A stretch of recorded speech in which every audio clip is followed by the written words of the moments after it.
When the train doors screeched open in the sweltering Texas heat, a silence settled over the platform. Dozens of young women, dressed in faded gray uniforms marked with red triangles, stepped down onto the dry earth, their boots crunching the dust like it was ash.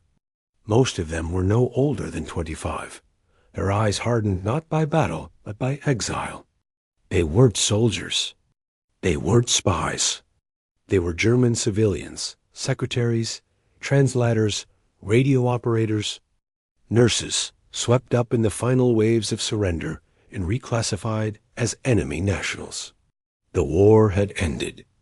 But for them, a new kind of captivity was just beginning.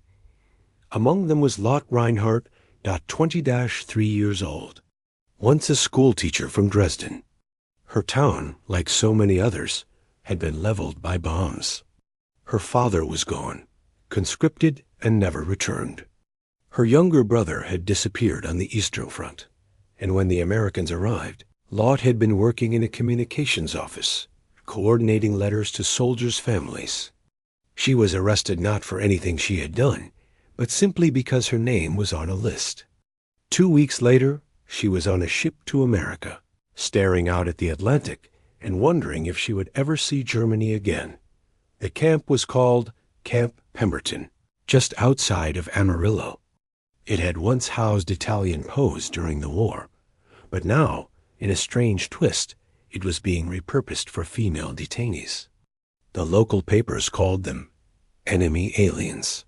The military called them low-risk assets. But the guards who watched them arrive didn't seem to know what to call them at. Oh, they weren't used to women. They weren't. Used to seeing fear and defiance blend so clearly on someone's face. And none of them were prepared for what would happen next. The camp itself was surprisingly modest, rows of barracks built from reclaimed lumber, surrounded by a double line of barbed wire and overlooked by 2 guard towers manned with indifferent young men from Kansas and Missouri. There was a mess hall, a medical cabin, and a makeshift chapel that doubled as a recreation space. For the women, the first few days were filled with suspicion. They kept to themselves, speaking only German, and avoided eye contact with the guards. Even among each other, there was tension. Some had lost everything. Others still clung to the idea that they might return home soon. But the reality, whispered in corners and under blankets, was this: Germany was no longer home. Not the way it used to be. Lot bunked with 3 other women. Anneliese, a farmer's daughter from Bavaria, who didn't speak a word of English. Hild, a former Red Cross nurse, who refused to speak at all. And Marta, who walked with a limp and never said where it came from. The 4 of them built an uneasy trust, helping each other adjust to the brutal Texas sun and the endless routine of confinement. They were allowed to tend to the small garden behind the barracks, grow vegetables, mend uniforms, but there was no radio, no news from Europe. For most of them, it felt like they'd been dropped into a place that had forgotten the war even happened. The townspeople certainly hadn't. Amarillo was a tight-knit, conservative community, and word of the German women spread fast. Some feared them, expecting hardened Nazis with cruel eyes and secrets. Others were simply curious. And a few, a very few, offered help. One of them was Esther McCall, a widow who lived just a few miles from the camp and taught music at the local school. She volunteered to offer piano lessons to any of the women who wanted them, under military supervision. The guards scoffed. The women hesitated. But Lot raised her hand. It wasn't courage. Not exactly. It was something else. A longing to touch something that reminded her of life before everything had collapsed. The first lesson was awkward. Esther was gentle but firm. She asked Lot if she knew Bach. Lot nodded. They didn't speak the same language fluently, but music filled the gap. Her fingers were stiff at first, but by the 3rd visit, Lot was playing entire passages from memory. Other women began to join. Hild watched from the doorway. Annalise clapped quietly at the end of each piece. And in the back of the room, leaning against the wall, one of the American guards, a lanky man named Corporal Ray Mason, listened in silence. He was 26, from Waco, and had never left Texas until the war. He didn't like the war, didn't trust politicians, and didn't much care for guarding prisoners, who looked more lost and dangerous. But Lot's music, it did something to him. It reminded him of his mother's old record player, of Sunday mornings before church, of things that felt safe. He started bringing her sheet music down at first. Lot was confused. She thought it was a trick. But Mason didn't ask for anything in return. He didn't flirt. He didn't joke. He just handed her pages, nodded, and left. Slowly, she began to trust him. Outside the music room, life in Camp Pemberton remained dull but tolerable. The women were allowed to cook their own meals, a small mercy that made them feel human. They were given fabric and needles to make clothes. And every 2 weeks, they were allowed to write a letter, heavily censored, to whatever address they could. Remember in Germany, few received replies, one afternoon. As the sun dipped behind the flat horizon, Esther asked Lot if she'd ever considered staying in America. Lot laughed bitterly. "I'm not allowed," she said. "They will send us back. But what if they didn't?" Esther pressed gently. The thought lodged itself in Lot's chest like a splinter. That night, she asked the others if they'd want to stay, if they could. Annalise said yes without hesitation. Hild said nothing, but tears filled her eyes. Marta, in her quiet way, said, "Germany's gone. Even if we go back, it's not the same." Over the following weeks, something began to shift. The guards became less watchful. The fences felt less like walls and more like boundaries. Esther began petitioning the local mayor to allow rehabilitated detainees to work in town under supervision. It was a long shot, but Texas had a way of doing things on its own terms. One morning, Mason appeared at the barracks with a clipboard. He told Lot there was a program, experimental, for POWs to work in civilian roles. She could teach piano at the local school. It wouldn't be freedom, not yet. But it would be something. Lot said yes, not because she trusted the system, but because for the first time in years, someone had handed her a future instead of a sentence. She didn't know it yet, but she would never leave Texas. The first day Lot walked into the Amarillo Elementary School, every child froze. The hallway smelled of chalk and polished linoleum, and their shoes squeaked as they scattered away to the corners like startled birds. She stood in the doorway, unsure whether to step in or step back out. But then she saw a small girl, freckles spread across her cheeks like constellations, staring at her with open curiosity rather than fear. Lot smiled. The girl didn't smile back, but she didn't run either. That was enough. Esther McCall had arranged the placement.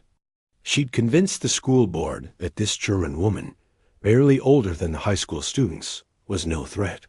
"She plays music like she's chasing God," Esther had told them. "And that kind of beauty don't come from monsters." Lot's role was informal. She wasn't on payroll, and she had to be accompanied by a guard for the first few weeks. But she was allowed to teach piano to the children during the final hour of the school day. Most of the students came from farming families. They didn't know where Germany was on a map. They only knew their fathers or uncles had fought in the big war, and that some never came home. At first, parents were outraged. A few even threatened to pull their children from school.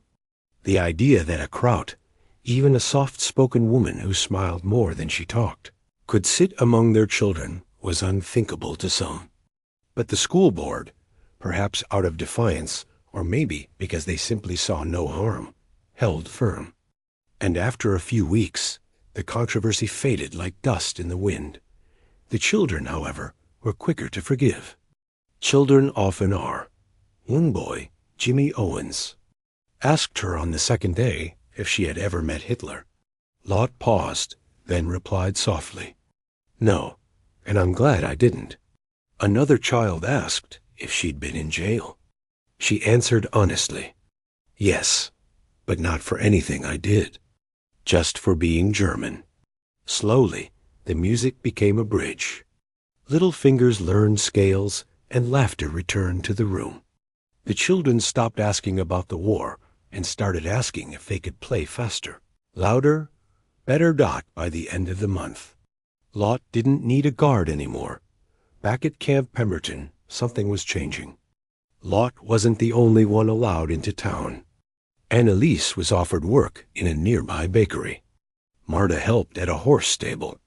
Even Hild, who had refused to speak for weeks, began volunteering at the camp's infirmary, surprising everyone when she scolded an American corporal for not cleaning a wound properly in perfect English. The camp commander, Major Thomas Briggs, was a pragmatic man. His job had been to oversee the incarceration of dangerous enemy soldiers, not young women who painted watercolors on the backs of shipping crates. With Germany in ruins and no clear plan from Washington on what to do with these low-risk detainees, he quietly began allowing local civilians to sponsor select prisoners for work release. He called it soft integration. But for the women, it was the first step toward freedom. That spring, Lot was invited to a Sunday picnic at Esther McCall's house. It was the first time she had been inside a real American home. Everything felt too clean, too bright.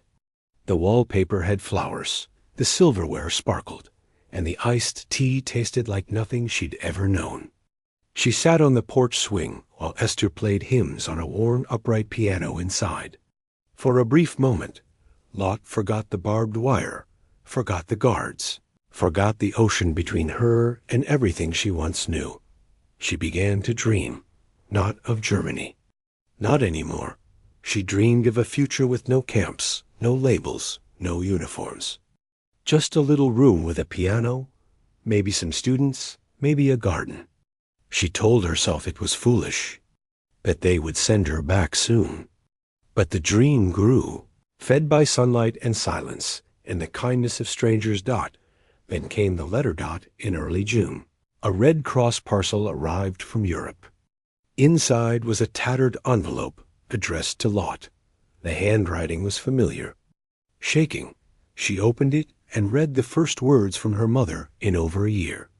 Her father was dead. Her brother, presumed missing, was confirmed killed near Kursk. Her childhood home had been bombed. Her mother was living in a refugee camp in Bavaria, surviving off bread and soup. Lot read it once, then again, then folded it into quarters and placed it under her pillow. She didn't cry. That night, she walked to the edge of the camp, past the garden rows and the sagging fence line. She stared out across the plains. Somewhere in the distance, coyotes howled. The wind smelled like dry hay. It smelled nothing like Germany. She whispered in English, "There is nothing left to go back to." And she wasn't alone. Annelise's father had been taken by the Soviets. Hild's entire village was razed. Marta received no letters at all. The women began to speak of America, not as a detour, but as a destination. The word stay became a possibility. The bureaucracy had other ideas. That summer, Washington began reviewing the status of enemy nationals. Orders were issued to repatriate non-combatants back to Germany as soon as conditions permit. For most of the women, this meant deportation by the end of the year. Unless they married an American. It wasn't advertised. But the rule was known. Esther told Lot. Lot told no one. But Corporal Mason must have sensed the shift. He started walking with her after the school days, sometimes saying nothing, sometimes telling stories about his childhood on a cotton farm. She listened. She didn't interrupt. One day, without warning, he said, "If they send you back, it would be a damn crime." She smiled. That's not a proposal. He didn't answer. Later that week, Locke was summoned to Major Briggs's office. She expected a reprimand. Instead, he slid a folder across the desk. Inside was a form. Request for citizenship review. Marriage intent. It wasn't signed, but a note was clipped to it, handwritten. One sentence. You have more than earned your right to stay. By September of 1946, the summer heat in Texas had turned to a dry, brittle warmth, and the cotton fields began to brown at the edges. Life at Camp Pemberton continued under the illusion of routine, but beneath it, tension buzzed like distant thunder. Everyone knew it. The clock was running out. The war was over. Officially. But for the German women still housed behind barbed wire on the outskirts of Amarillo, their fate remained tangled in red tape, military discretion, and public opinion. The United States had no precedent for this kind of prisoner, not hardened Nazis or high-ranking officers. But young women, many of them barely in their 20s, plucked from German Red Cross units, civilian factories, or captured support corps, and sent thousands of miles across an ocean they never imagined crossing at first. The idea of going home sounded like salvation, but now home was a graveyard. Letters from relatives trickled in, always grim. Collapsed roofs, food lines stretching around corners, Soviet troops in the east, American soldiers in the west, and a nation once drunk on dreams of empire, now reduced to ashes and occupation. For the women, Germany had become a phantom, a place they remembered in fragments, in lullabies and baking smells, and Sunday hymns, but no longer believed existed. What existed now was Texas, and something unexpected. Community. It wasn't just Esther McCall or Corporal Mason. In town, things were changing. Marta now helped deliver bread on weekends, and was known by name at the corner store. Hild was given permission to work full-time at the infirmary, where she'd become indispensable during a minor flu outbreak. Even Annalise, the most reserved of the group, found herself attending a Sunday church picnic, where an older widow had remarked, "You're not what I expected when I heard German POW." She meant it kindly. And it stung all the same. The label POW clung to their identities like wet wool. It followed them in whispered conversations, in sideways glances, and in the occasional newspaper headline that reminded locals they were still, technically, prisoners. Then came the interview boards. A military convoy arrived from Austin, carrying men in green, uniforms and clipped accents. They set up inside the camp's administrative offices, summoning each woman one by one. The interviews were formal, conducted in English when possible, with translators when needed. The questions ranged from mundane to intrusive. Name, age, former occupation, political affiliation, relatives in the U.S., knowledge of subversive activities, personal feelings about the right. It was clear they were sorting. Classifying. Deciding. Lot single quotes S. Interview lasted 45 minutes. She was polite, honest. When asked if she had ever sworn loyalty to Hitler, she said, "I did what was required to attend school." When asked how she felt about Germany now, she replied, ashamed and afraid. When asked what she wanted most, she didn't hesitate. A chance to begin again. As she stood to leave, one of the officers looked up from his clipboard and said, "You do realize you will almost certainly be sent back?" She nodded. But inside, something cracked. That night, under the canvas of a clear Texas sky, the women gathered in the mess hall. Not for food, but for answers. Rumors had started circulating. Some would stay, most would not. It depended on sponsors, on pending legislation, on nothing they could control.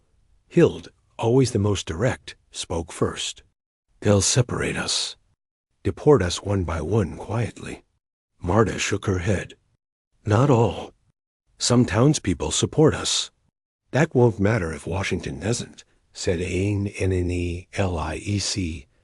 Lot stood at the edge of the room, silent, but the silence wouldn't last. 3 days later, a list was posted on the bulletin board outside the command office. It bore 21 names. Next to each was a destination: Bremen, Hamburg, Berlin. A repatriation date: October 14th. Lot's name wasn't on it, nor were Marta's, Hild's, or Anneliese's. At first, they were relieved, then confused, then afraid. Were they forgotten, spared, or simply delayed? The answer came in the form of a telegram: pending status review. Hold until further notice. No one knew what that meant. That Sunday, Lot attended church with Esther for the first time. The service was quiet, the pews half full. Afterward, on the walk back, Esther handed her a folded letter from Corporal Mason. He had requested reassignment, El Paso. He wrote that the army was downsizing and that his service would soon end. But more importantly, he wrote this: "If you're still here by Christmas, I'd like to take you to my family's ranch. My mother plays piano too. Maybe you two could play something together." Lot read the letter 4 times that night, but she didn't answer. Not yet. She couldn't. Something inside her was still tangled. She had come from a place where men with kind eyes still shouted hate in uniform, where kindness could be a trap. And though Texas had softened her fears, some corners of her soul remained boarded shut. Elsewhere in the camp, things began to unravel. Of the 21 women scheduled for repatriation, 5 protested openly. 1 attempted to escape. Another swallowed a spoonful of soap flakes in desperation. The trauma of the war, the trauma they had buried beneath work schedules and camp chores, began to leak out like blood from an old wound. Major Briggs responded with sympathy, but also firmness. "We cannot stop this process," he told Esther in private. "It's bigger than me, bigger than this camp." But even he knew it didn't feel right. In the town, whispers grew louder. Some families wrote letters to their congressmen, advocating for the women to stay. Others warned of German infiltration. The newspapers began to take interest again. Headlines like "German Girls" or "German Threat" started appearing in regional prints. Public sentiment was a tide, and no one knew which way it would turn. That week, a reporter came to Camp Pemberton. His name was Charles Elridge from the Amarillo Standard. He asked for interviews, photographs. He wanted a human angle. Briggs allowed it. The article ran the following Sunday. Front page. Title: "Behind the Fence. The Girls Who Taught Our Children, Healed Our Sick, and Never Asked for Pity." It included photos of Lot at the piano, Marta baking, Hild in the infirmary. The town's reaction was immediate and divided. Some saw it as propaganda, others as proof that enemies could become neighbors. But for the girls at Camp Pemberton, it was something more: hope. The first cold snap hit Amarillo in late October. A biting wind rolled in from the north, lifting dust across the open plains, rattling the tin roofs of the barracks at Camp Pemberton. Leaves danced through the wire fences, as if mocking the women inside with their freedom. The list grew longer. 20 more names were posted. Repatriation orders, departure dates. The camp's population dwindled with each week, voices vanishing from the mess hall, beds stripped bare, laughter evaporating from the evening walks. Even the guards, once watchful and rigid, now stood with their rifles slung lazily over their shoulders. The war, it seemed, had truly ended. The aftermath, however, was still being written. For those who remained, uncertainty became routine. Lot's name still wasn't on the board, nor was Marta's or Hild's or Anneliese's, and no one would explain why Major Briggs had grown increasingly withdrawn. He no longer attended the Sunday visits or responded to requests for clarification. The military chain of command above him, it was rumored, had been overridden by special instructions. No one knew from whom. The women, meanwhile, speculated in hushed tones. Perhaps it was due to the article, or perhaps they were being used as a kind of social experiment. The girls who didn't leave, the ones they watched, outside the camp. The town of Amarillo changed too. The bakery hired Marta full-time. The church choir asked Lot to perform a Christmas solo. Annalise began tutoring English to newly arrived Mexican farm workers. And Hild, unofficially, began accompanying the town's only midwife on house calls. By Thanksgiving. A strange truth had settled into all of them. They no longer felt like prisoners, but neither were they truly free. Corporal Mason returned in November, this time in civilian clothes. He brought news. He'd been honorably discharged, and now worked for the Postal Service in El Paso. He carried with him a small parcel, a wrapped box, marked for Lot. Inside was a pair of leather gloves, soft and dark and worn out, and a note.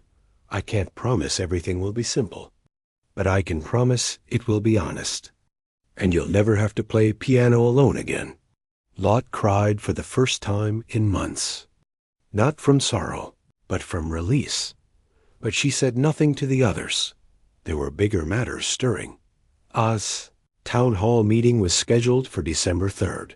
The topic: post-war resettlement and the role of POW camps.